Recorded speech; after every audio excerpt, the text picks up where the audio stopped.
জান্নাত পাওয়া যাবে, সিয়ামে জান্নাত পাওয়া যাবে, হজে জান্নাত পাওয়া যাবে, কিন্তু জান্নাত বিক্রি হয়নি। আর জান্নাত বিক্রি হয়েছে মানে 100% গ্যারেন্টি জান্নাতে যাওয়ার, সেটা যে কিনে নেওয়া যায়। আমি জান্নাত কিনে নিয়েছি, তো আল্লাহ বিক্রি করবে, আপনি কিনবেন। ঠিক যেমন বাংলাদেশের বসুন্ধরা, গুলশানে প্লট এবং ফ্ল্যাট বিক্রি হচ্ছে না, তো এরকম জান্নাতে প্লট ফ্ল্যাট বিক্রি হচ্ছে, ঘর বিক্রি হচ্ছে। আল্লাহ বিক্রি করবে, মানুষ কিনবে। এটাকে আল্লাহ নিজে ব্যবসা বলে উল্লেখ করেছে, আমি বলতেছি ব্যবসা তা না। হাল আদুল্লুকুম আলা তিজারাতিন তুনজিকুম মিন আযাবিন নার, আমি কি তোমাদের এমন ব্যবসার কথা বলে দেবো না যেই ব্যবসা তোমাদের জাহান্নামের আগুন থেকে মুক্তি দিবে?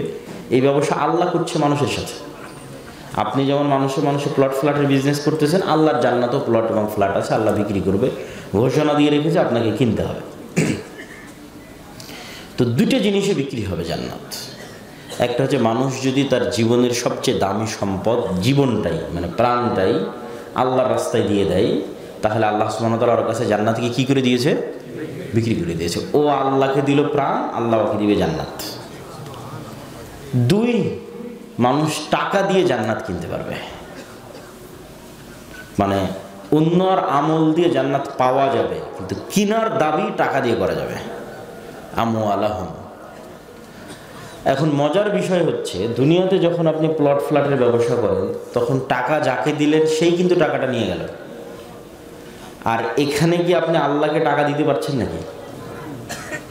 যে ঠিক আছে আল্লাহ, তোমার কাছ থেকে আমি জান্নাত কিনবো টাকার বিনিময়ে, তো টাকাটা তোমার কাছে কিভাবে পাঠাবো? এটাই হলো আল্লাহর কারামা, মানে আল্লাহ মহান। তিনি এত মহান যে ওই টাকাটা আপনার গ্রামেই খরচ হবে। এই মাদ্রাসায় আপনার গ্রামের ছাত্ররাই পড়বে, এই মাদ্রাসায় আপনার গ্রামের শিক্ষকেরাই শিক্ষকতা করবে, ওদের পিছনেই ব্যয় হবে। এটা তো আল্লাহর কাছে যাচ্ছে না। তাহলে আপনার এলাকার মানুষের পিছনে ব্যয় হচ্ছে। মসজিদ, আপনি একটা মসজিদ করে দিলেন, ওখানে আপনার এলাকার মানুষ নামাজ পড়বে, এসি লাগিয়ে দিলেন, আপনি সেখানে গিয়ে আরামে বসে সালাত আদায় করবেন, তাহলে কাজে লাগছে মানুষের পিছনে। মধ্যেখান থেকে আল্লাহ বলছে ঠিক আছে, এটার বিনিময়ে আমি জান্নাত দিয়ে দিচ্ছি। বলেন আল্লাহু আকবার।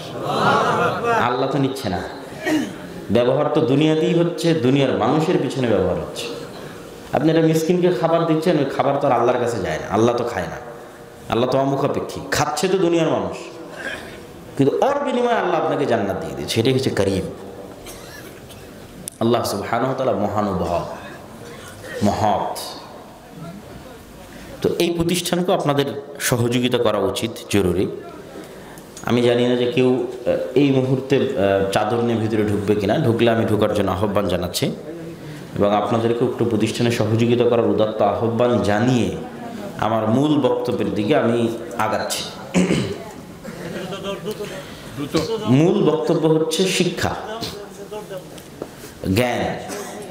শিক্ষা এবং জ্ঞানের প্রয়োজনীয়তা, এটি আমার পূর্ব নির্ধারিত বিষয় দেওয়া আছে। শিক্ষা এবং জ্ঞান বিষয়ে প্রথমত আপনাদেরকে মনে রাখতে হবে যে আল্লাহ সুবহানাহু তাআলা রব্বুল আলামিন, তিনি ইলাহ, ইবাদতের যোগ্য। তো আল্লাহকে চিনতে চাইলে আল্লাহর গুণগুলো জানতে হবে। আল্লাহর গুণগুলো আল্লাহর শক্তি এবং ক্ষমতার প্রমাণ বহন করে। তো আল্লাহ সুবহানাহু তাআলার কোনো গুণ খারাপ নয়, আল্লাহ সুবহানাহু তাআলার সকল গুণ উঁচু। ওয়ালিল্লাহিল আসমাউল হুসনা, আল্লাহর নাম সর্বোত্তম, আল্লাহর গুণ সর্বোত্তম। তো এখন আল্লাহ যদি নিজেকে বলে যে আমি আলিম, আমি মহাজ্ঞানী, তাহলে আপনি বলেন জ্ঞানী হওয়া খারাপ না ভালো? তাহলে আমরা শুরু করেছি কি দিয়ে? মহিলা প্যান্ডেলে। হ্যাঁ, মহিলাদের প্যান্ডেলেও উদাত্ত আহ্বান জানাচ্ছি আপনাদের এই সহযোগিতার কার্যক্রমে অংশ নেওয়ার জন্য। তো আল্লাহ সুবহানাহু তাআলা জ্ঞানী। আমরা প্রথম বাক্য নির্ধারণ করেছি যে আল্লাহর কোনো গুণ খারাপ নয়, আল্লাহর সব গুণ শ্রেষ্ঠ। তখন আল্লাহ নিজের ক্ষেত্রে বলতেছে যে আমি সবার চেয়ে বেশি জ্ঞানী। তাহলে এবার বলেন জ্ঞানী হওয়া ভালো না খারাপ? জ্ঞানী হওয়া ভালো। কেননা পৃথিবীর আসমান জমিন এবং তার মধ্যে যা কিছু আছে তার মধ্যে সবচেয়ে জ্ঞানী কে? সবচেয়ে জ্ঞানী আল্লাহ নিজেই। এবার আসেন, আল্লাহ যত সৃষ্টিজীব সৃষ্টি করেছে তার মধ্যে আপনারা সবাই জানেন আশরাফুল মাখলুকাত হচ্ছে মানুষ। তো মানুষ যে আশরাফুল মাখলুকাত হলো, সেটা কি দিয়ে মানুষ আশরাফুল মাখলুকাত হলো? আল্লাহ সুবহানাহু ওয়া তাআলা ফেরেশতাদের ডাক দিয়ে বলছেন, ওয়াইজ ক্বালা রাব্বুকা লিল মালাইকাতি ইন্নী জাইলুন ফিল আরদি খলিফা ক্বালু আতাজআলু ফিহা মান ইয়াফসিদু ফিহা ওয়া ইয়াসফিকু দিমা ওয়া নাহনু নুসাব্বিহু বিহামদিক ওয়া নুকদ্দিসু লাক। আল্লাহ ফেরেশতাদের ডাক দিয়ে বললেন, আমি দুনিয়াতে মানুষ সৃষ্টি করতে চাই। ফেরেশতারা বলল, আল্লাহ দুনিয়াতে এমন কাউকে সৃষ্টি করবেন যারা মারামারি করবে, গন্ডগোল করবে, ফিতনা ফাসাদ করবে। আমরা তো আপনার তাসবিহ পড়ার জন্য আছি, আমরা তো আপনার প্রশংসা এবং জিকির করার জন্য আছি। আল্লাহ বললেন, ইন্নী আ'লামু মা লা তা'লামুন। ফেরেশতারা, আমি যা জানি তোমরা তা জানো না। তাহলে ফেরেশতা বেশি জ্ঞানী হলো না আল্লাহ বেশি জ্ঞানী হলো? তো আল্লাহ নিজের কাছে সিদ্ধান্ত রেখে নিচ্ছেন ফেরেশতাদেরকে এই কথা থ্রো করে, যে ফেরেশতা তোমরা কি করো না বলেন তো? জানো না। ফেরেশতারা কি করে না? জানে না। আর আল্লাহর কাছে কি আছে? জ্ঞান আছে, তিনি জানেন। ফলত সিদ্ধান্ত কোনটা সঠিক সেটা আল্লাহই নিতে পারবে। তাহলে আল্লাহ সুবহানাহু ওয়া তাআলা ফেরেশতাদের জানিয়ে দিলেন যে ফেরেশতারা আল্লাহর চেয়ে কম জ্ঞানী। এবার ফেরেশতারা এটা স্বীকারও করবে যে তারা আল্লাহর চেয়ে কম জ্ঞানী, পুরোটার ভিত্তি জ্ঞানের উপর। এবার আল্লাহ সুবহানাহু ওয়া তাআলা আদম আলাইহিস সালাতু ওয়াস সালামকে সৃষ্টি করলেন, ওয়া আল্লামা আদামাল আসমাআ কুল্লাহা। তারপরে আদম থেকে নিয়ে কিয়ামত পর্যন্ত যত জিনিস পৃথিবীতে আসবে, এসেছে, অতীতে চলে গেছে, ভবিষ্যতে আসবে, সবগুলোর জ্ঞান আদম আলাইহিস সালামের ব্রেনে ছিল। মানুষের পক্ষে ক্যামেরা তৈরি করা অসম্ভব যদি এই ক্যামেরার জ্ঞান বাপের ব্রেনে না থাকতো। ও কোত্থেকে বের করে নিয়ে আসবে? মানুষের পক্ষে মোবাইল কম্পিউটার তৈরি করা অসম্ভব যদি এটার জ্ঞান আদমের ব্রেনে না থাকতো। এটা লজিক্যালি সম্ভব নয়। তাহলে মানুষ অতীতে যা আবিষ্কার করেছে, ভবিষ্যতে যা আবিষ্কার করবে, সবগুলোর জ্ঞান পিতার ব্রেনে আছে। যুগের প্রয়োজনে ওই পর্দাটা খুলে গেছে। আদম আলাইহিস সালামের ব্রেন থেকে কপি হতে হতে হতে হতে হতে হতে আমার ব্রেনেও আছে। আমি যখন ওই সমস্যায় পড়ব তখন ওই পর্দাটা খুলে যাবে। মানুষ যখন বৈদ্যুতিক চাহিদায় পড়ে গেছে, তখন বিদ্যুতের রাস্তা আল্লাহ তৈরি করে দিয়েছে মানুষের জন্য। মানুষের যখন উড়ার দরকার হয়েছে তখন উড়ার ব্যবস্থা করে দিয়েছে। যুগের চাহিদা অনুযায়ী, মানুষের চেষ্টা অনুযায়ী ওই পর্দাটা খুলে যাবে। কিন্তু ওইটা আগে থেকেই বাপের ব্রেনে আছে। বাপের ব্রেন থেকে ট্রান্সফার হতে হতে হতে হতে এখন আপনাদের ব্রেনেও আছে, আপনার ছেলের ব্রেনেও যাবে, এভাবে যেতেই থাকবে। আরও কত কি কিয়ামত পর্যন্ত আবিষ্কার হবে আল্লাহ জানে। ওয়া আল্লামা আদামাল আসমাআ কুল্লাহা। তো ফেরেশতারা তো এগুলো কোনোদিন দেখেইনি। তারপরে ফেরেশতাদেরকে ডাক দিয়ে বললেন, বলো তোমরা কি জানো এগুলো কি কি কি কাজে লাগে? তখন ফেরেশতারা বললেন, সুবহানাক লা ইলমা লানা ইল্লা মা আল্লামতানা। আবার জ্ঞানের গুরুত্ব। ফেরেশতারা বলছে, হে আল্লাহ, আপনি মহাপবিত্র, আপনি না শিখালে আমরা শিখব কোত্থেকে? আমরা অতটুকুই জানি যতটুকু আপনি জানিয়েছেন। বলেন আল্লাহু আকবার। লা ইলমা লানা ইল্লা মা আল্লামতানা। অতটুকুই জানি আল্লাহ যতটুকু আপনি জানিয়েছেন। তখন এবার আল্লাহ সুবহানাহু ওয়া তাআলা আদমকে বললেন, বলো আদম এগুলো কি? তো আদমকে তো আল্লাহ আগে থেকে জ্ঞান দিয়ে রেখেছে। তখন আদম আলাইহিস সালাতু ওয়াস সালাম এগুলো সবগুলোর বিস্তারিত বিবরণ দিয়ে দিলেন। তাহলে জ্ঞানে ফেরেশতাদের চেয়ে কে এগিয়ে গেল বলেন তো? আদম আলাইহিস সালাম এগিয়ে গেল। এবার জ্ঞানের সম্মানে, জ্ঞানের শ্রেষ্ঠত্বে, জ্ঞানের স্বীকৃতিতে আল্লাহ বললেন, ওয়াইজ কুলনা লিল মালাইকাতি ইসজুদু লি আদম ফাসাজাদু ইল্লা ইবলিস। এইটা কিন্তু কে নূরের তৈরি সেটার শ্রেষ্ঠত্ব না, কে আগুনের তৈরি সেটার শ্রেষ্ঠত্ব না। এই জন্য ইবলিসের প্রশ্নই রং, ইবলিসের প্রশ্নই ভুল। ইবলিস প্রশ্ন করতেছে যে আল্লাহ, আমি আগুনের তৈরি, ও মাটির তৈরি, ওকে কেন সিজদা করব? আরে আদম তোমার যে জ্ঞানী বেশি, এই জন্য সিজদা করবা। সৃষ্টি তো তুমি আগুনের হয়েছে, ফেরেশতা নূরের হয়েছে। কোন জিনিস থেকে কে সৃষ্টি হয়েছে সেটার দিকে দেখলে তো ফেরেশতারা শ্রেষ্ঠ, তারা নূর থেকে তৈরি হয়েছে। কিন্তু এখন আদমের শ্রেষ্ঠত্ব ফেরেশতার জিনের উপরে উঠে যাচ্ছে কিসের ভিত্তিতে বলেন? জ্ঞানে উঠে যাচ্ছে। আল্লাহ সুবহানাহু ওয়া তাআলা ফেরেশতাদের বললেন, ফেরেশতা তোমরা সিজদা করো আদমকে, না জ্ঞানে ও সেরা। তাহলে আমাদের প্রথম লজিক ছিল আল্লাহর যত গুণ আছে সব গুণ শ্রেষ্ঠ গুণ।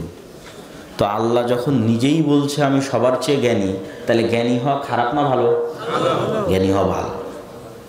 দুই, এবার আদম আলাইহিসসালাতু ওয়াসসালামকে আল্লাহ সুবহানাহু ওয়া তাআলা ফেরেশতা এবং জিনদের উপর প্রাধান্য দিয়ে দিলেন কিসের ভিত্তিতে? জ্ঞানের ভিত্তিতে।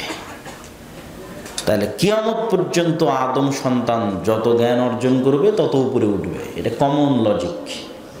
যত জ্ঞান শিখবে তত ক্ষমতা, রাজত্বে, সম্মানে উপরে উঠবে। এভাবেই পৃথিবীকে সেট আপ করা আছে। আর জ্ঞানে যত পিছিয়ে থাকবে তত ক্ষমতা, সম্মান এগুলোতে পিছিয়ে থাকবে।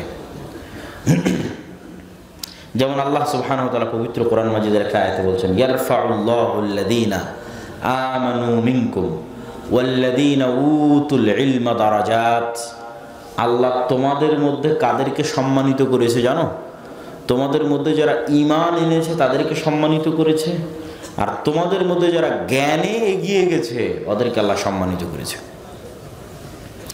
তাহলে জ্ঞানে এগিয়ে থাকা সম্মানের মূল ভিত্তি।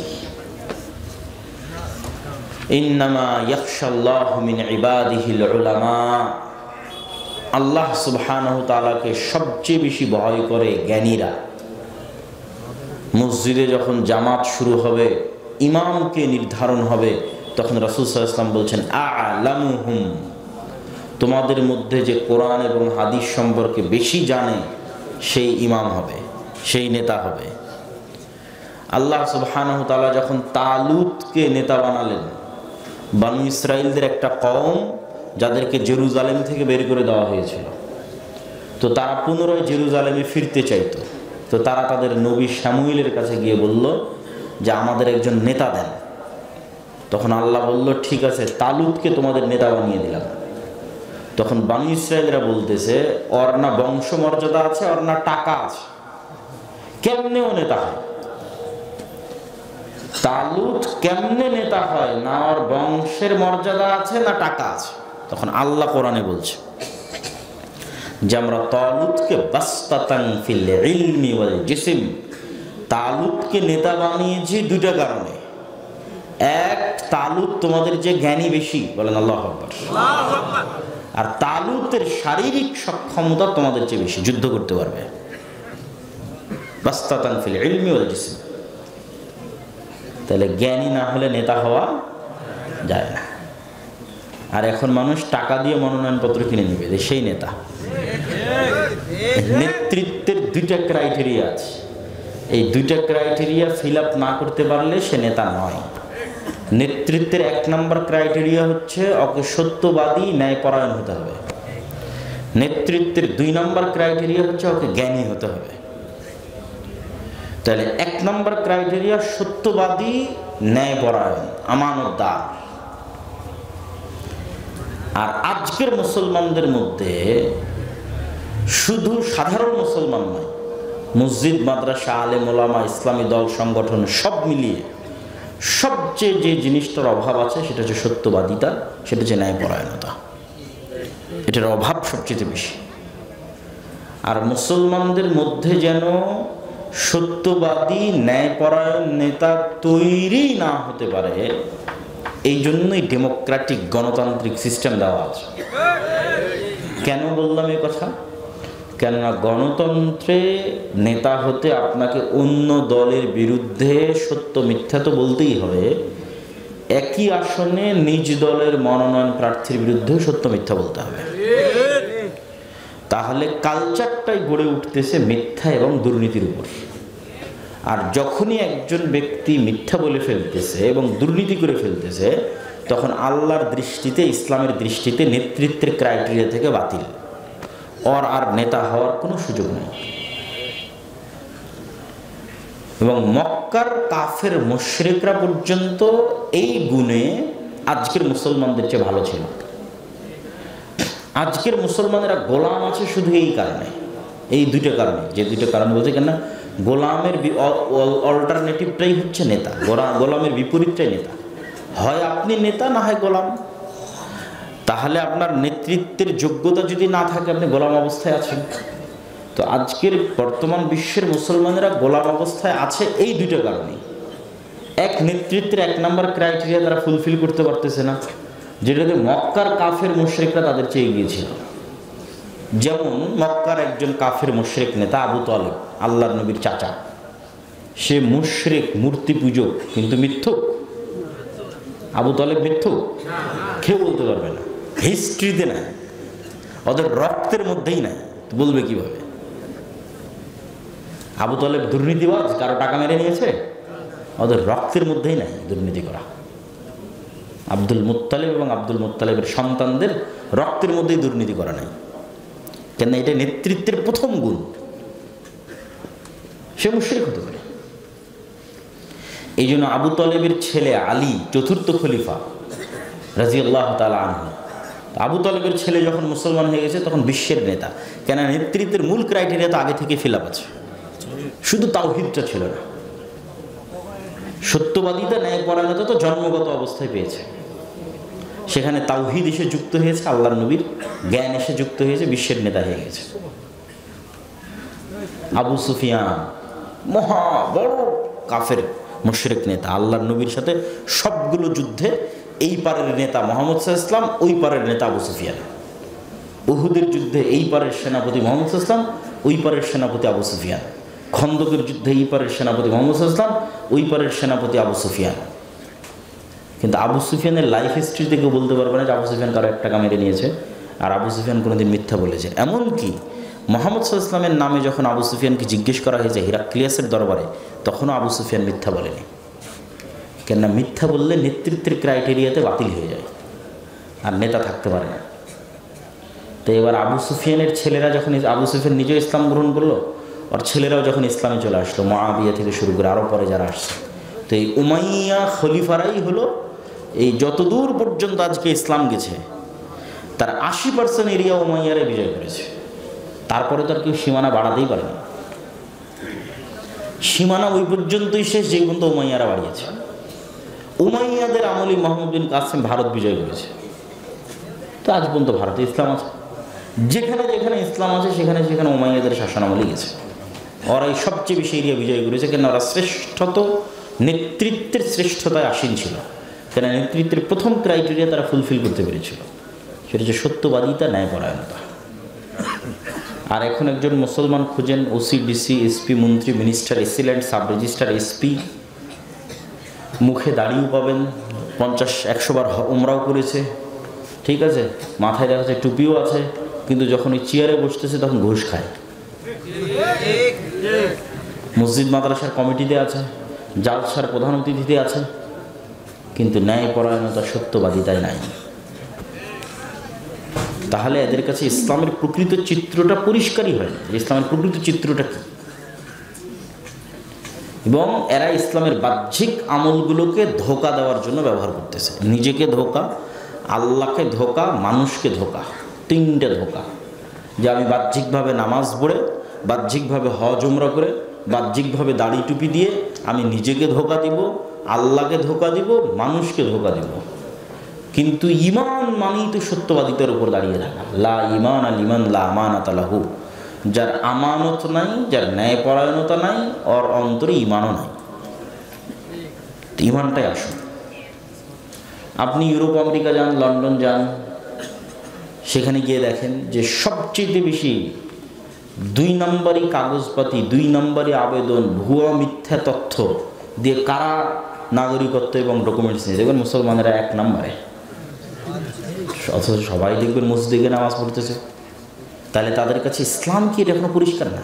তারা মনে করেছে এই বাহ্যিক আমলগুলো দিয়ে আমরা নিজেরাও ধোঁকা দেবো, মানুষকে ধোঁকা দেবো, সবাইকে ধোঁকা দেবো, কিন্তু বলবো মিথ্যা, করবো অন্যায়, দুর্নীতি, হারাম। অথচ ওটাই ইসলাম, আগে ওটাই পূরণ করতে হবে, সেটাই ইসলাম, না হলে নেতৃত্ব আসবে না। এই পয়েন্টে আর একটা কথা বলে আমরা নেতৃত্বের 2 নম্বর গুণে যাব, যেটা আমাদের আজকের বক্তব্যের মূল বিষয়বস্তু, জ্ঞান। দেখেন, বানু ইসরাইলেরা ছিল নবীদের সন্তান, ইব্রাহিম আলাইহিস সালামের সন্তান। যে বানু ইসরাইলের ঘটনায় পবিত্র কোরআনের সূরা বাকারা সহ, সূরা বাকারায় ব্যাপক, আর অন্য সব সূরাতে তো আছে, সবচেয়ে বেশি যে নবীর ঘটনা আলোচিত হয়েছে কোরআনে, সেটা মুসা আলাইহিস সালামের ঘটনা। আমরা উম্মত মুহাম্মদ সাল্লাল্লাহু আলাইহি ওয়াসাল্লামের, আর কোরআন গল্প করে রেখেছে কার? মুসা আলাইহিস সালামের। আপনি খুলে পড়েন, সবচেয়ে বেশি গল্প আছে মুসা আলাইহিস সালামের, সবচেয়ে বেশি গল্প আছে বনী ইসরায়েলের। তার কারণ হচ্ছে মুহাম্মদ সাল্লাল্লাহু আলাইহি ওয়াসাল্লামের উম্মত বনী ইসরায়েলের মতো হয়ে যাবে।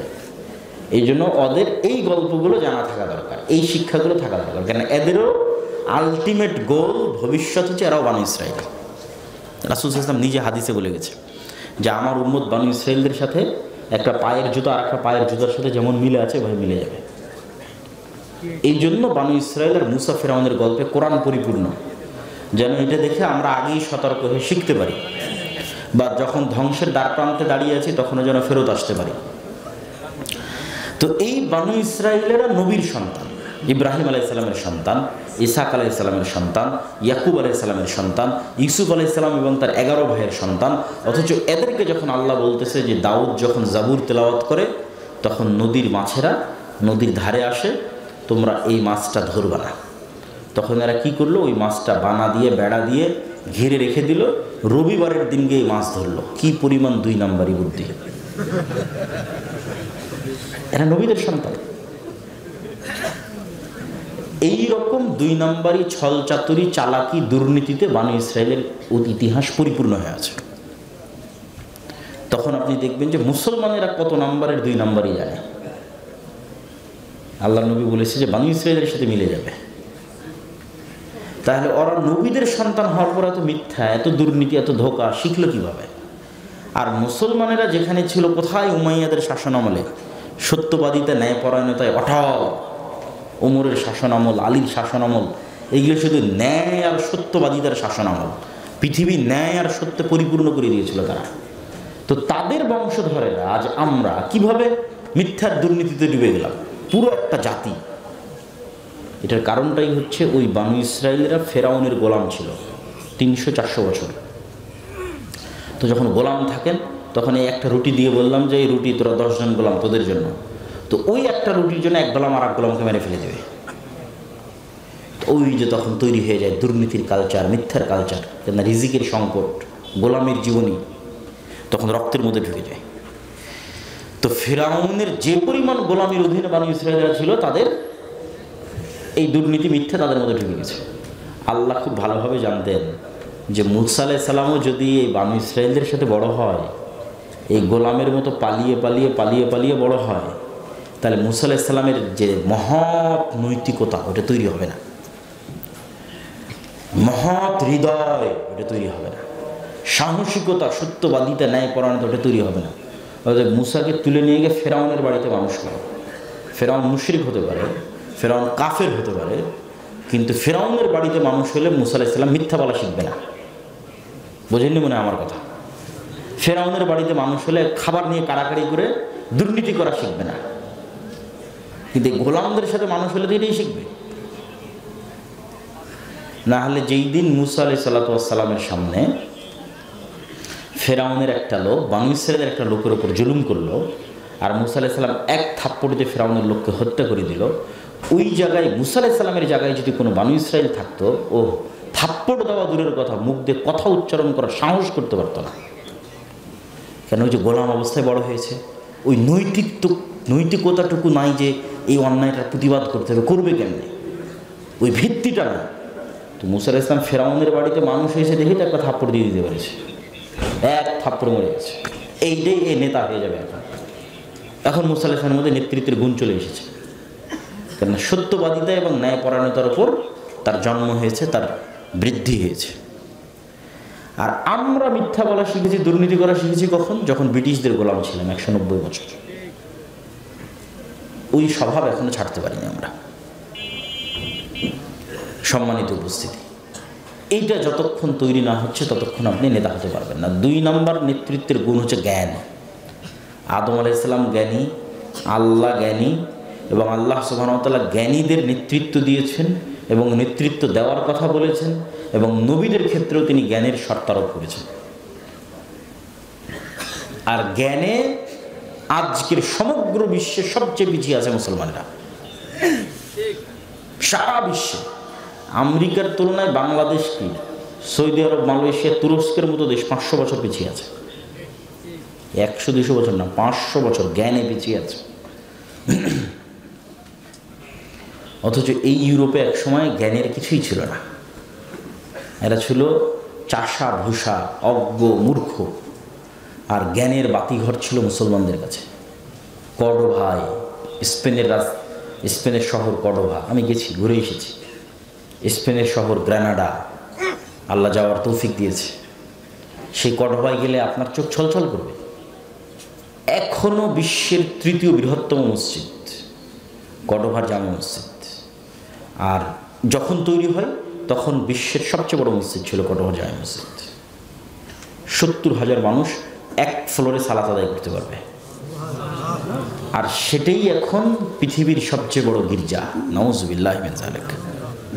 যে মসজিদটা ঈসা আলাইহিস সালাম এবং মারিয়াম আলাইহিস সালামের মূর্তিতে পরিপূর্ণ হয়ে আছে।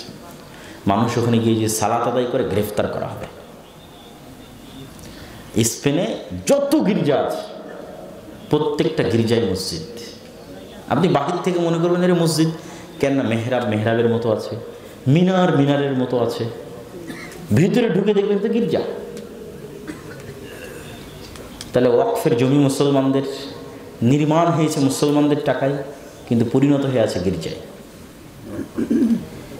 এই কর্ডোভার রাস্তাঘাটগুলো ছিল লাইব্রেরি, জ্ঞান বিজ্ঞান চর্চার কেন্দ্র। হাজার হাজার লাইব্রেরি ছিল, শত শত মাদ্রাসা ছিল। আর স্পেনের ম্যাপ যদি আপনি গুগল ম্যাপে গিয়ে দেখেন তাহলে দেখবেন এটা হচ্ছে ইউরোপের মধ্যে। স্পেনের সীমানার সাথেই লাগিয়ে আছে ফ্রান্সের সীমানা, স্পেনের সাথেই লাগিয়ে আছে ইতালি এবং ফ্রান্স। তো ইউরোপের লোকজন এই স্পেনে আসতো জ্ঞান অর্জন করতে। কেন এটা একটা আরেকটার সাথে লাগানো। বাংলাদেশ থেকে ভারত যাওয়া যেমন, ভারত থেকে বাংলাদেশে আসা যেমন, বাংলাদেশ থেকে পাকিস্তান যাওয়া তেমন, ঠিক তেমনি ফ্রান্স, ইতালি, লন্ডন এগুলো থেকে মানুষ স্পেনে যেত জ্ঞান অর্জন করতে, মুসলমানদের স্পেনে, কর্ডোভা এবং গ্রানাডায়।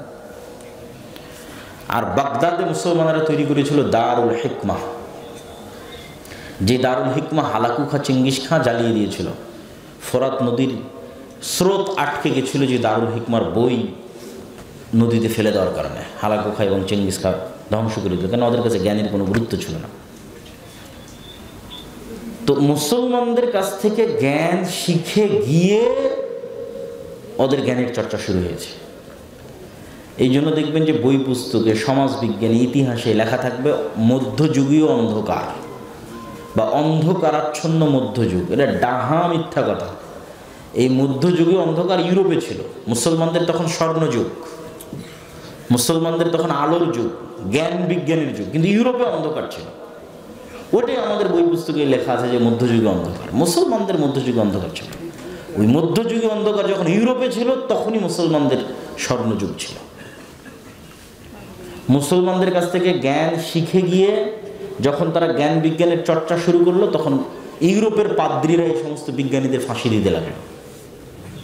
তখন ইউরোপের লোকজন বলল যে এই পাদ্রীদেরকে হটাও, এই গির্জাওয়ালাদের হটাও, সেকুলার স্টেট তৈরি করো, রাষ্ট্রের মতো চলবে, এখানে পাদ্রী গির্জাদের কোনো অংশ থাকবে না। ওরা তৈরি করেছিল, সেটা ওরা আমাদের উপর চাপিয়ে দিয়েছে। যখন এই ইউরোপ তার জ্ঞান বিজ্ঞানে শক্তিশালী হয়ে সারা পৃথিবী দখল করে নিল তখন এই সেম সেকুলার স্টেট মুসলমানদের উপর চাপিয়ে দিয়েছে। এবং মুসলমানদের যেই সময়গুলোতে মুসলমানদের কাছ থেকে জ্ঞান শিখে ইউরোপ জ্ঞান শিখতে শিখতে শিখতে শিখতে উপরে যাচ্ছে, দুর্ভাগ্যজনক হলেও সত্য, সেম ওই সময়গুলোতে মুসলমানেরা জ্ঞান বিজ্ঞানের চর্চা ছেড়ে দিয়ে আরাম আয়েশ বিলাসিতায় লিপ্ত হয়ে গেছিল। সেম ওই টাইমটাতে। এই জন্য এত বড় উত্থান পতন। বিশাল উসমানী খেলাফত থাকার পরও কোথাও টিকতে পারেনি, বিশাল মোগল সাম্রাজ্য থাকার পরও কোথাও টিকতে পারেনি। কেননা ইউরোপেরা যখন পানি জাহাজ বানাচ্ছে, মোগলেরা তখন তাজমহল বানাচ্ছে। আপনি ইতিহাস পড়ে দেখবেন যে ঠিক যেই সময়ে ইউরোপেরা জ্ঞান বিজ্ঞানে উন্নত হয়ে যুদ্ধ জাহাজ তৈরি করতেছে, ওই সময়ে মোগলেরা তাজমহল তৈরি করতেছে। এই দুই ডিসিশনের কারণেই আর মুসলমানদের স্বাধীনতা রক্ষা করা যায়নি। আপনি তাজমহলের জায়গায় একটা বিশ্ববিদ্যালয় বানাতেন, একটা জ্ঞান বিজ্ঞানের গবেষণাগার তৈরি করতেন, তাহলে আর কোনো মতেই যুদ্ধজাহাজ নিয়ে এসে ইস্ট ইন্ডিয়া কোম্পানি কলকাতার পোর্ট দখল করে আর মুম্বাইয়ের পোর্ট দখল করে ভারতকে মুসলমানদের হাত থেকে নিতে পারত না। ওরা যেই পরিমাণ উন্নত অস্ত্রপাতি নিয়ে আসছে, যেই পরিমাণ যুদ্ধজাহাজ নিয়ে আসছে, এগুলো ছিলই না। কেন? ওগুলোর পিছনে একটা সময় দেয়। ওরা সব টাকা ব্যয় করেছে আরাম আয়েশ, বিল্ডিং নির্মাণ, বাড়িঘর নির্মাণ, এই বাগান তৈরি, শেষ, মুসলমানদের স্বাধীনতাই শেষ। একই অবস্থা ছিল উসমানীয় সালতানাতের সময়।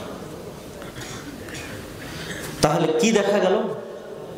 এখানে আরেকটা বিষয় মনে রাখতে হবে, মুসলমানদের কাছে যখন জ্ঞান ছিল তখন মুসলমানেরা জ্ঞানকে আল্লাহর নিয়ামত মনে করত, সাদাকায়ে জারিয়া মনে করত। এই জন্য একটা হিন্দুও যদি মুসলমানদের কাছে জ্ঞান শিখতে এসেছে, ইউরোপের খ্রিস্টানরাও যদি জ্ঞান শিখতে এসেছে, মুসলমানেরা ফি সাবিলিল্লাহ জ্ঞান শিখিয়েছে। এই পয়েন্টটা খুব ভালো করে মনে রাখবেন যে ইউরোপেররা মুসলমানদের কাছ থেকে জ্ঞান নিয়ে গেছে কোনো খরচ করা ছাড়াই, ফি সাবিলিল্লাহ। আর আজকে ইউরোপ এবং আমেরিকা যখন জ্ঞানের ভান্ডার পেয়ে গেছে, তখন এরা এই পুরো জ্ঞানটাকে কুক্ষিগত করে ফেলেছে। একটা মাস্টার্সের কোর্স আপনি ইংল্যান্ডে কিনতে যাবেন 30 লক্ষ টাকা লাগবে 1 বছরের। খালি খালি 1 বছরের ফাও মাস্টার্সের কোর্স, তাহলে একটা পিএইচডি কোর্সের দাম কত হতে পারে? এমনি দু একটা নাম কাস্তে স্কলারশিপ দেয়। এরা জ্ঞানকে কুক্ষিগত করে এখন বিক্রি হবে। করোনা ভাইরাস আসছে, কে আগে টিকা বের করবে? ওরা আগে টিকা বের করবে, ওই টিকা তোমাকে কিনতে হবে, এটাই বিজনেস। ওইটা দিবে না যে কীভাবে এটা বানানো যাবে। এক দেশকে আরেক দেশের সাথে যুদ্ধ লাগিয়ে দাও, অস্ত্র কার কাছে? অস্ত্র তো আমার কাছে, আমেরিকা। ওই অস্ত্র কেমনে বানাবো এটা শিখাবে না, টাকা দাও, অস্ত্র কিনে নিয়ে যাও। তা এখন আরব বিশ্বের যা টাকা, সব টাকা এমনি চলে যাচ্ছে খালি খাওয়া অস্ত্র কিনতে। কিন্তু শিখবে যে ওইটা ও শিখাবে না, জ্ঞানকে কুক্ষিগত করে দিয়েছে। সম্মানিত উপস্থিতি, ফলত অটোমেটিক বিজ্ঞানে পিছিয়ে থাকার কারণে মুসলমানেরা পিছিয়ে আছে। মুসলমানেরা যেন জ্ঞান বিজ্ঞানে এগিয়ে যেতে না পারে, পশ্চিমকালেও যেন জ্ঞান বিজ্ঞানে মাথা তুলে না দাঁড়াতে পারে, এই জন্য মুসলমানদেরকে ধ্বংস করার জন্য ইহুদিরা কিছু প্রজেক্ট লঞ্চ করে রেখেছে, যে প্রজেক্টগুলোতে মুসলমানদের ব্যস্ত করে রেখেছে। কিন্তু ইহুদিরা ওগুলো কাজে ব্যস্ত হয় না। সেটার একটা হচ্ছে জুয়া, সেটার একটা হচ্ছে মদ এবং নেশা, সেটার একটা হচ্ছে ক্রিকেট, ফুটবল সহ বিভিন্ন বিনোদনের খেলতামাশা। তারা এগুলোকে প্রমোট করে, তাদের অতিরিক্ত নষ্ট অর্থ দিয়ে পৃথিবীতে চলুক। এই মদ, জুয়া, নেশা, ক্রিকেট, ফুটবল এগুলোর উন্মাদনা না চললে মুসলমানদের সময় নষ্ট হবে কোত্থেকে?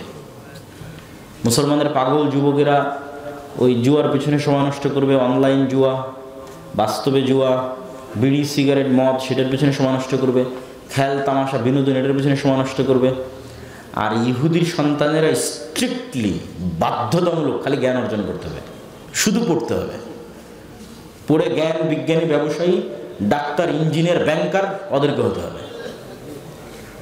আর মুসলমানের সন্তানেরা এই যৌবনের মূল সময়টা জুয়ায়, নেশায়, খেলতামাশায় মত্ত রাখবে। এবার যখন 25-30 বছর হয়ে গেছে তখন আর কোনো রাস্তা নেই, এখন বিদেশে গিয়ে কামলা খাট,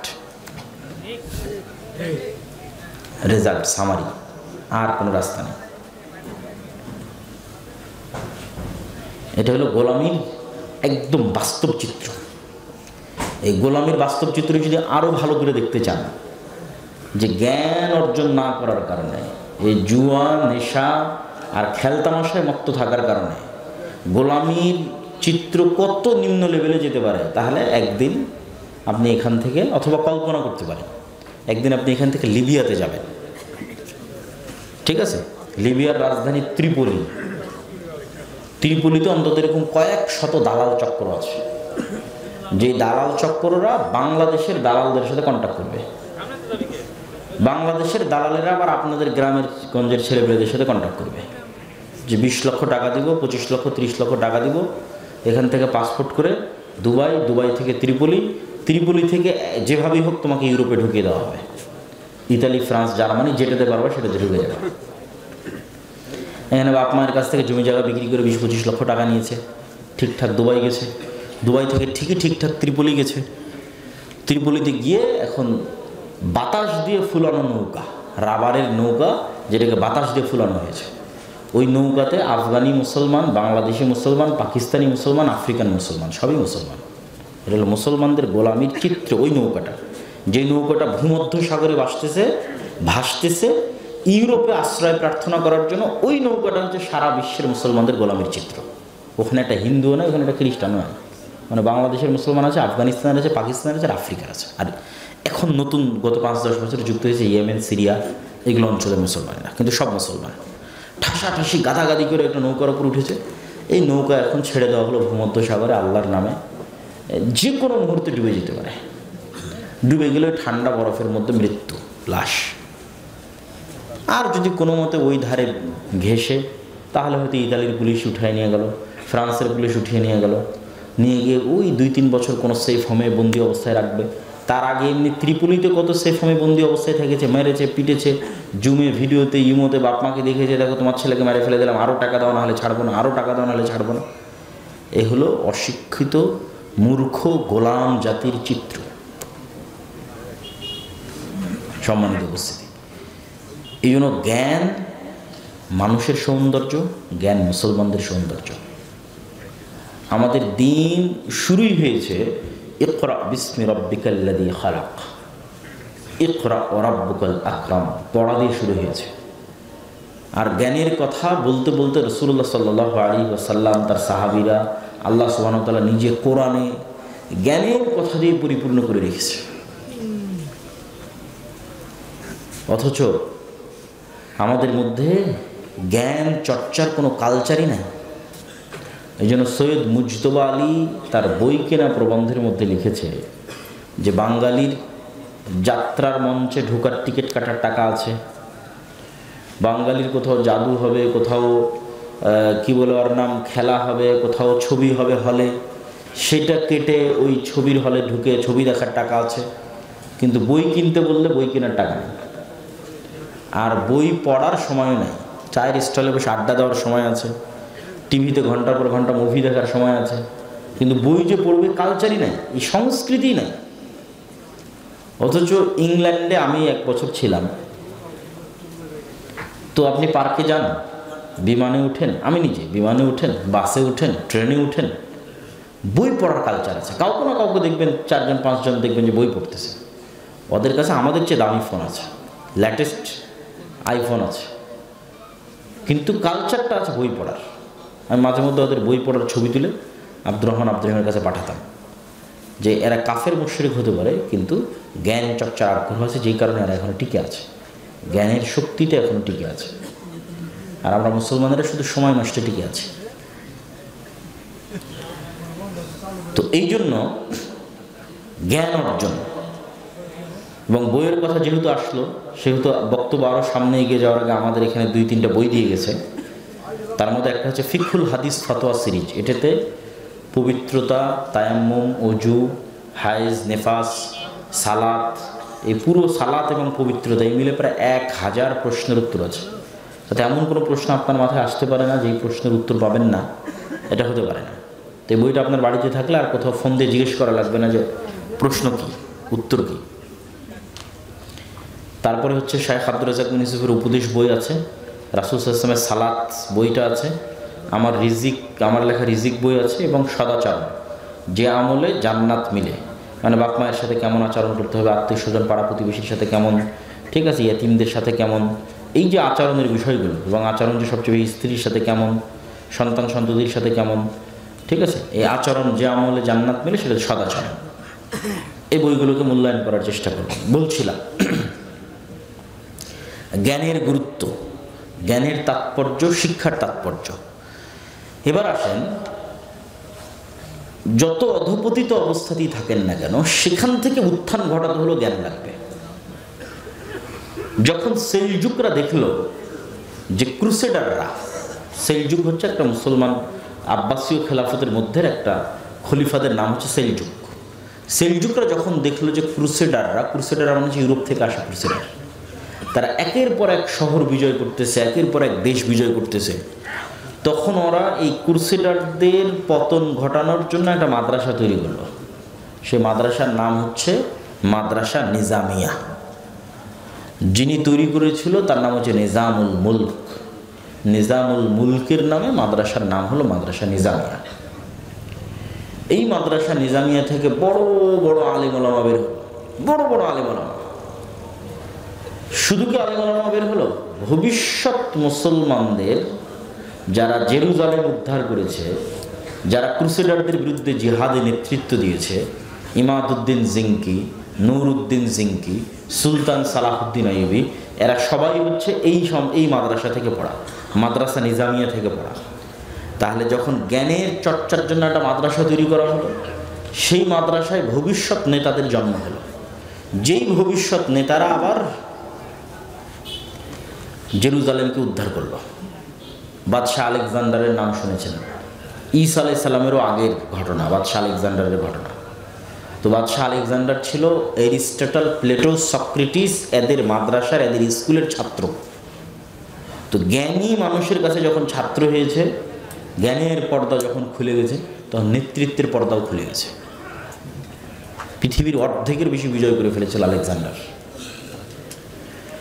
আজকের যে ব্রিটিশ বিরোধী আন্দোলন করে আমরা যে স্বাধীন বাংলাদেশে এখন বসবাস করতেছি, ন্যূনতম যতটুকু স্বাধীনতা ভারতের কাশ্মীরের মুসলমানদের তুলনায় আমরা একটু বেশি পাই, অথবা ভারতের যে কোনো অঞ্চলের মুসলমানদের তুলনায় বাংলাদেশে বসে যতটুকু স্বাধীনতা আপনি ভোগ করেন, এই স্বাধীনতাটাও ব্রিটিশ বিরোধী আন্দোলনের সময় মুসলমানেরা চিন্তা করেছিল, আল্লাহ রহম করুক, শাহ ওলিউল্লাহ মুহাদ্দিস দেহলভির উপর, যিনি এই শিরক বিদআতে পরিপূর্ণ, কুসংস্কারে পরিপূর্ণ। বাদশাহ আকবর তো ধ্বংস করে দিয়েছিল ইসলামকে। বাদশাহ আকবর দ্বীনে ইলাহি প্রজেক্ট লঞ্চ করেছিল খালি হিন্দুদের সাথে মুসলমানদের মিক্সিং করার জন্য। শ্রী চৈতন্যর প্রজেক্ট শুধু এসেই ছিল হিন্দু আর মুসলমানদের মধ্যে কালচারাল মিক্সিং করো। যেখানে এমনিতেই হিন্দুদের সংখ্যা বেশি, এমনি মুসলমানেরা নিজ ইমান আকীদা নিয়ে বাঁচার কথা নয়, সেখানে মুসলমান শাসকই চেষ্টা করতেছে হিন্দু আর মুসলমানের সংস্কৃতির মধ্যে মিল তৈরি করতে হবে। ফলত মুসলমান সমাজ শিরক বেদাত কুসংস্কারে ডুবে গেছে, ধ্বংস।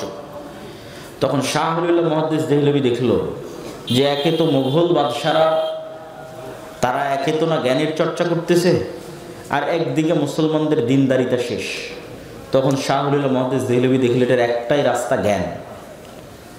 জ্ঞানের বাতি যদি আমি না জ্বালাই তাহলে ভারতের মুসলমানদের ভবিষ্যৎ নাই, শেষ।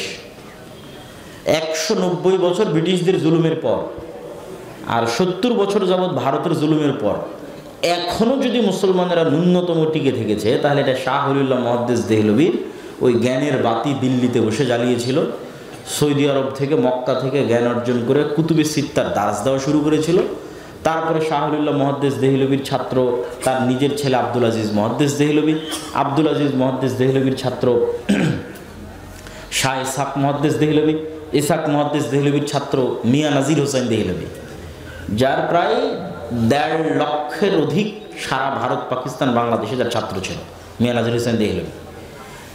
এখনও আফগানিস্তান থেকে শুরু করে একদম আরাকান পর্যন্ত যত জায়গায় দেখবেন আহলে হাদিস মসজিদ আছে, আহলে হাদিসের দাওয়াত আছে, নিশ্চিত থাকেন ওই জায়গাতে মিয়া নাজির হোসেন দেহলভীর ছাত্র ওখান থেকে দিল্লিতে জ্ঞান অর্জন করতে গেছে, নাজির হোসেনের কাছে জ্ঞান নিয়ে সেখানে ফিরে গেছে। তো এই যে শাহ ওলিউল্লাহ মুহাদ্দিস দেহলভী জ্ঞানের চর্চা শুরু করলো, তৎকালীন ভারতে কোরআনের অনুবাদই হয়নি। কল্পনা করেন, কেউ জানতো না কোরআন পড়া, যে কোরআন যে জ্ঞান শিখবে এটা কেউ জানতো না। প্রথম শাহ ওলিউল্লাহ ফার্সিতে কোরআন অনুবাদ করেছে, যে মুসলমানদের কোরআন শিখাতে। মুয়াত্তা মালিক অনুবাদ করেছে, মুসলমানদের হাদিস শিখাতে। না হলে জীবনও ব্রিটিশদের বিরুদ্ধে ফাইট দিতে পারবে না যদি জ্ঞান না থাকে। তারপরে ওই শাহ ওলিউল্লাহ মুহাদ্দিস দেহলভীর পৌত্র মানে পোতা শাহ ইসমাইল শহীদ প্রথম ব্রিটিশদের বিরুদ্ধে জিহাদের ঘোষণা দিল। যদি জ্ঞানটা ওখানে না আসতো, এটা অসম্ভব যে জ্ঞান না থাকলে কিভাবে শাহ ইসমাইল শহীদ ব্রিটিশদের বিরুদ্ধে জিহাদের ঘোষণা দেবে। শাহ ইসমাইল শহীদের বই যদি এখনও আপনি পড়েন, আপনার গায়ের লোম খাড়া হয়ে যাবে। তাকবিয়াতুল ঈমান, তাওহীদের উপর যখন ভারত উপমহাদেশে মোহাম্মদ বিন আব্দুল ওয়াহাবের কিতাবুত তাওহীদ আসেন, যখন মদিনা ইসলাম বিশ্ববিদ্যালয় তৈরি হয়নি, যখন এত মসজিদ মাদ্রাসা ছিল না, এত কেউ আকীদা তাওহীদের দার্স দিত না, সেই কোথায় 250-300 বছর আগে শাহ ইসমাইল শহীদ তাওহীদের উপর এই মানের বই লিখেছে শিরকের বিরুদ্ধে। তারপরে গোটা ভারত দাওয়াতি সফরের উপর দাওয়াতি সফর, দাওয়াতি সফরের উপর দাওয়াতি সফর। উনি গোপন ঘোষণা দিয়েছে শিরক বেদাত থেকে যতক্ষণ মুসলমানেরা মুক্ত না হচ্ছে ততক্ষণ মুসলমানদের বিজয় সম্ভব নয়। গোটা ভারতে দাওয়াতে সফর দিয়েছেন সৈয়দ আহমদ বেরেলভী এবং শাহ ইসমাইল শহীদ। তারপরে ওই যে আস্তে আস্তে মাদ্রাসা তৈরির সিলসিলা শুরু হলো, কওমি মাদ্রাসা যেগুলোকে আমরা বলছি, তথা জনগণের টাকায় বেসরকারি যে মাদ্রাসা যেগুলো এখনও টিকে আছে, এই মাদ্রাসাগুলোর কারণেই এখনও পাকিস্তান, ভারত, বাংলাদেশে ইসলামটা টিকে আছে। নাহলে স্পেন থেকে যেভাবে মুসলমানেরা একদম সাফা হয়ে গেছে, এই ভারত উপমহাদেশ থেকে মুসলমানেরা জিরো হয়ে যেত, জিরো, যদি এই জ্ঞানের চর্চাগুলো তৈরি না হতো। সম্মানিত উপস্থিতি, তাহলে আপনি যদি এখন যেখানে দাঁড়িয়ে আছেন এখান থেকে আরও বেশি বিজয় অর্জন করতে চান, আরও জ্ঞানের দরকার, আরও জ্ঞানের চর্চার দরকার। যারা নতুন যুগের চাহিদা অনুযায়ী নতুন জ্ঞান বিজ্ঞানের আলোকে মুসলমানের সন্তানদের জ্ঞান এবং বিজ্ঞান, জেনারেল শিক্ষা, ইসলাম শিক্ষা, দ্বীন শিক্ষা সকল দিক থেকে উন্নতি ঘটিয়ে একটা নতুন বিপ্লবের রাস্তা তৈরি করবে, এইটা আপনি শিক্ষা প্রতিষ্ঠান ছাড়া করতে পারবেন না। এবং আমরাও এই জ্ঞান কেন্দ্রিক বিপ্লব তৈরি করার জন্য যে কয়েকটা প্রতিষ্ঠান নিয়ে কাজ করতেছি, সেই কয়েকটা প্রতিষ্ঠানের একটা হচ্ছে আদ-দাওয়া ইলাল্লাহ। আপনাদের গ্রামগঞ্জের যত মক্তব আছে, যে কোনো মক্তবের শিক্ষক জামিয়া সালাফিয়া ডাঙ্গিপাড়া, পবা, রাজশাহীতে গিয়ে ট্রেনিং নিতে পারে। 1 সপ্তাহের ট্রেনিং, যাতায়াত খরচও আমাদের, থাকা খাওয়া খরচও আমাদের, সিলেবাসও আমাদের। আমি নিজে লিখেছি যে একটা গ্রামের মুসলমানের সন্তানকে দিনের মৌলিক জ্ঞান কিভাবে দেওয়া যায়, ওইটাকে মাথায় রেখে বইটা লেখা আছে, তালিমউদ্দিন, আদর্শ শিক্ষা। এবং ওইটার উপর শিক্ষকের ট্রেনিং দেওয়া হয়। এই 1 ঘন্টার বক্তব্যে আমি আপনাদের কী শিখাবো? আমি এই ধরনের প্রোগ্রাম ব্যক্তিগতভাবে পছন্দ করি না, মনে শান্তি পাই না। কিন্তু আমাদের এই সিলেবাসের আলোকে এই নলডাঙ্গা, এই বাগমারা, এই পুঠিয়ায় যদি একটা বক্তব্য চলে, তাহলে ওই সকালবেলা যদি 20টা বাচ্চাও ওই বই থেকে পড়ে, ওখান থেকে কোরআন শিখে, ওটার সাদাকায় জারিয়া আমার কাছে যাবে না? যাবে না? যাবে। এটাই তো শান্তি, এটাই তো প্রশান্তি। আলহামদুলিল্লাহ, এই কাজে আপনাদের যুক্ত হতে হবে, একদম শিক্ষার গোড়ায় হাত দিতে হবে। মসজিদে আপনারা টাইলস লাগাচ্ছেন, মসজিদের নামে জালসা করছেন, মসজিদে ফ্যান লাগাচ্ছেন। আমি তো বলতে বলতে এই পর্যন্ত বলেছি যে মসজিদের টাইলস খুলে বাজারে বিক্রি করে, ফ্যান আর এসি খুলে বাজারে বিক্রি করে একজন ভালো মানের মক্তবের শিক্ষকের বেতনের ব্যবস্থা করে। সমাজ পরিবর্তন হবে, দেশ পরিবর্তন হবে, জাতি পরিবর্তন হবে। কেননা মানুষের এখানে যতক্ষণ নূর না ঢুকেছে, এখানে যতক্ষণ নূর না ঢুকেছে, ততক্ষণ ওই এসির বাতাস দিয়ে জাতি পরিবর্তন সম্ভব নয়, ফ্যানের বাতাস দিয়ে জাতি পরিবর্তন সম্ভব নয়। এইখানে নূর প্রবেশ করাতে হবে, এইখানে নূর প্রবেশ করাতে হবে। এটার জন্য আপনাকে শিক্ষায় ইনভেস্ট করতে হবে। আপনি আজকে আপনার মসজিদের দায়িত্ব ব্রাককে দেন না। আজকে আপনাদের বাংলাদেশের যতগুলো মসজিদ আছে, যদি কয়েক লক্ষ মসজিদ হয়, ব্রাককে যদি বলি কয়েক লক্ষ মসজিদ তোমাকে দিয়ে দিলাম, তো ব্রাক পরের দিনই সব মসজিদগুলোতে এসি লাগানোর কাজ করবে, না পরের দিনই সব মসজিদগুলোতে ওদের শিক্ষক নিয়োগ দেবে? আমাকে বলো। তাহলে তো আপনারাও তো বুঝেন যে ব্রাক কী করবে। এই মসজিদগুলোতে এসি লাগানোর ব্যবস্থা করবে না। ওই মসজিদ যদি 5 টাকা থাকে মসজিদের ফান্ডে, ওই 5 টাকা দিয়ে আগে শিক্ষার ব্যবস্থা করবে, যে গান শিখাও, নাচ শিখাও, ওই 5 টাকা দিয়ে, মানে ওর যেটা শেখানোর দরকার সেটা শেখাও। তাহলে আপনি কেন বুঝতেছেন না যে শিক্ষা আগে, শিক্ষা ইনভেস্ট আগে, শিক্ষার পিছনে টাকা বিনিয়োগ আগে। মানুষ যত জায়গায় টাকা ব্যয় করে, তার মধ্যে সবচেয়ে দামি জায়গা টাকা ব্যয় করার, সেটা হচ্ছে শিক্ষা, জ্ঞান। এটা নিজের পিছনে বিনিয়োগ। আপনারা যারা এমনি আছেন, ব্যবসা বাণিজ্য, কৃষিকাজ, আপনাদের উচিত বই পড়ার অভ্যাস থাকা। এটা আপনার নিজের পিছনে বিনিয়োগ। যে যত বই পড়বে, ওর টাকা এমনি তত বেশি হবে, কেন ওর সিদ্ধান্ত তত ভালো হবে, ও তত উন্নত আধুনিক চিন্তা করতে পারবে। আমাদের 2 নম্বর প্রতিষ্ঠান হচ্ছে রাবিতাতুল মাদারিস আস-সালাফিয়া, যেটার অধীনে এই প্রতিষ্ঠানটা অধিভুক্ত। জামিয়া সালাফের সিলেবাসে কিন্তু এই প্রতিষ্ঠানটা পরিচালিত হয়। এখানকার শিক্ষকদের আমরাই জামিয়া সালাফিতে নিয়ে গিয়ে ট্রেনিংয়ের ব্যবস্থা করি। আপনাদের পাশেও আর একটা কোথায়, এখান থেকে 15-20 কিলোমিটার দূরে আর একটা প্রতিষ্ঠান, মোল্লাপাড়া না কি যেন, সেখানেও আমাদের জামিয়া সালাফের অধিভুক্ত একটা প্রতিষ্ঠান আছে। তো এই প্রতিষ্ঠানগুলোকে আপনারা যত ভালো মানের শিক্ষক নিয়োগ দিবেন, যত ভালো মানের শিক্ষা ব্যবস্থা তৈরি করবেন, আপনাদের সন্তানেরা তত ভালো শিখবে। যত ভালো পরিমাণ জ্ঞান সে অর্জন করবে, ও তত ভালো নেতা হবে।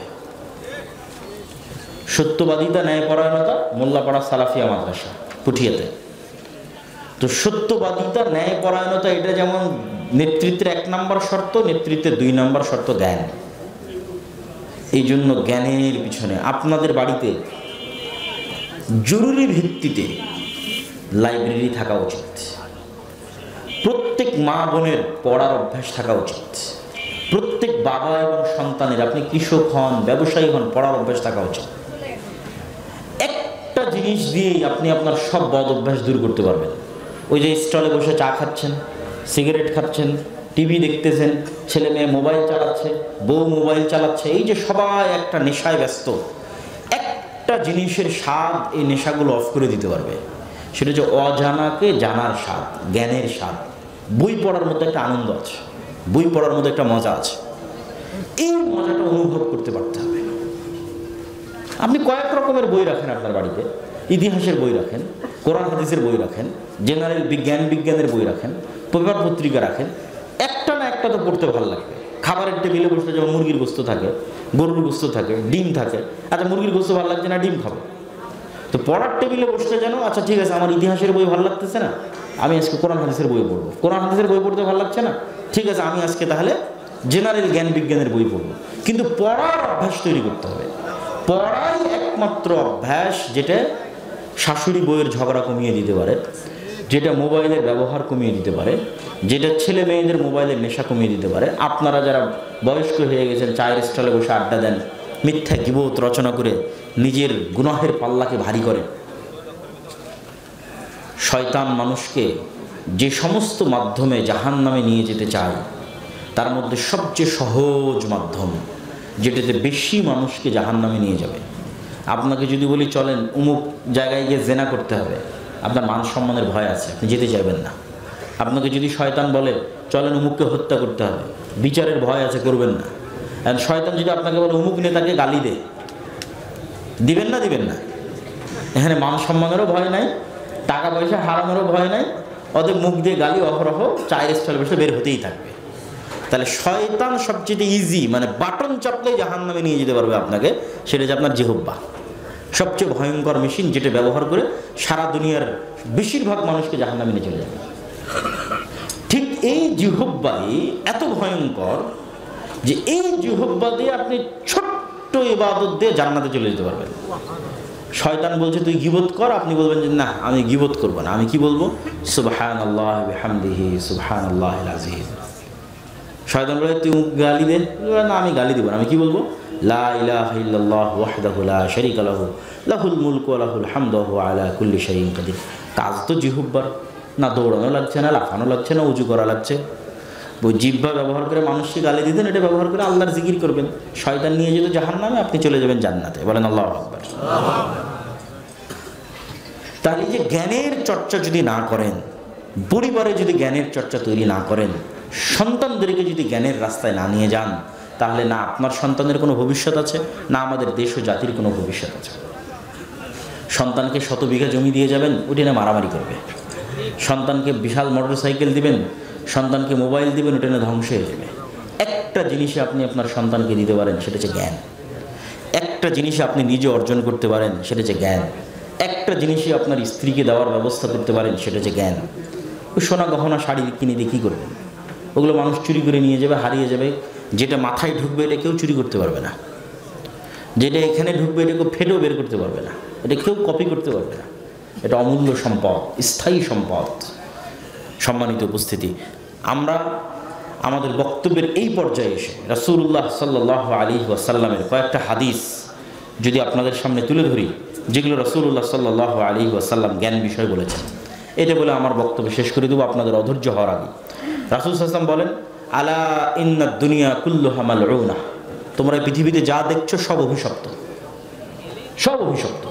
শুধু দুইটা জিনিস অভিশাপের বাইরে, একটা হচ্ছে আল্লাহর স্মরণ, আর একটা হচ্ছে জ্ঞানের চর্চা। এই দুইটা জিনিসের পিছনে যা লেগে আছে সেগুলো অভিশাপের বাইরে, বাকি সব অভিশপ্ত। আল্লাহর স্মরণ এবং জ্ঞানের চর্চা। রাসূলুল্লাহ সাল্লাল্লাহু আলাইহি ওয়াসাল্লাম আর এক হাদিসে বলেন, মান সালাকা তারিকান ইয়ালতামিসু ফীহি ইলমান সাহহালাল্লাহু লাহু তারিকান ইলাল জান্নাহ। যে ব্যক্তি এমন রাস্তায় বের হলো যেই রাস্তায় সে জ্ঞান অর্জন করতে চায়, তাহলে বাড়িতে ফিরে আসার আগ পর্যন্ত সে আল্লাহর রাস্তায় আছে। আর যে ব্যক্তি জ্ঞানের রাস্তায় বের হলো, তার জন্য আল্লাহ সুবহানাহু ওয়া তাআলা জান্নাতের রাস্তা সহজ করে দিবেন। মান ইউরিদিল্লাহু বিহি খায়রান ইফাক্কিহু ফিদ্দীন। তোমরা কি দেখতে চাও আল্লাহ কাকে ভালোবাসে? আল্লাহ কার কল্যাণ চাই? কার বাড়ি গাড়ি করে দিয়েছে তার কল্যাণ চাই? না, দেখো যাকে আল্লাহ জ্ঞান দিয়েছে আল্লাহ সুবহানাহু ওয়া তাআলা তার কল্যাণ চাই। তো আল্লাহ সুবহানাহু ওয়া তাআলা যার কল্যাণ চায় তাকে আল্লাহ জ্ঞান দেন। রাসূল সাল্লাল্লাহু আলাইহি ওয়াসাল্লাম বলেন, লা হাসাদা ইল্লা ফি ইসনাতাইন। অন্য কোনো জিনিসে হিংসা করিও না, দুইটা জিনিসে ঈর্ষা করতে পারো, ধ্বংসের কামনা নয়, কিন্তু মনের ঈর্ষা তৈরি হতে পারে, ইস যদি আমার এরকম থাকতো, যদি একটু আমি পাওয়ার চেষ্টা করতাম। এই দুইটা জিনিস এরকম ঈর্ষা জায়েজ, আর কোনোটাতে ঈর্ষা জায়েজ না। সে দুইটা জিনিস কি? রাসূল সাল্লাল্লাহু আলাইহি ওয়াসাল্লাম বলছেন, রাজুলুন আতাহুল্লাহু মালান ফাসাল্লাতাহু আলা হালাকাতিহি ফিল হক। এমন একজন মানুষ যাকে আল্লাহ অঢেল সম্পদ দিয়েছে, কিন্তু সম্পদ তো আল্লাহ সবাইকে দেয়। কেউ ওই সম্পদ দুবাইয়ে উড়িয়ে মদ জুয়া নারী নিয়ে ব্যস্ত, আর কেউ ওই সম্পদ আল্লাহর রাস্তায় মসজিদ মাদ্রাসা গরিব মিসকিনের পিছনে খরচ করতে ব্যস্ত। তো ওকে নিয়ে ঈর্ষা করো যাকে আল্লাহ টাকাও দিয়েছে, আবার ওই টাকা হারাম পথে নয় আল্লাহর রাস্তায় ব্যয় করার তৌফিক দিয়েছে। আল্লাহু আকবার। একসাথে দুইটা গুণ একত্রিত হওয়া, যে আমি কোটি টাকার মালিক, আবার আমি এই কোটি টাকা মদ নারী জুয়া নেশার পিছনে ব্যয় করি না, আল্লাহর রাস্তায় ব্যয় করি, এই গুণের অধিকারী হওয়া।